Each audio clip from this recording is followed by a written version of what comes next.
Good morning! Umagang kay ganda. So, sa ngayon, dahil maaraw, yan, medyo naghawa-naban muna ako. Yan yung mga kamuting kahoy ko, guys. Oh, laki na nila. Ayan. Yan, ang tanggal muna ako ng mga damo-damo, guys.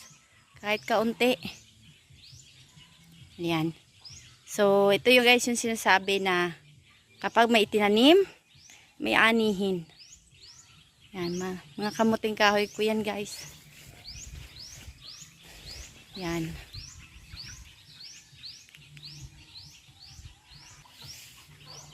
Papakita ko naman sa inyo, guys, yung aming mga tinanim na kalamansi. So, bali naka 9 months, 10 months na rin. Ayan, guys, oh. Itik na itik siya sa bunga.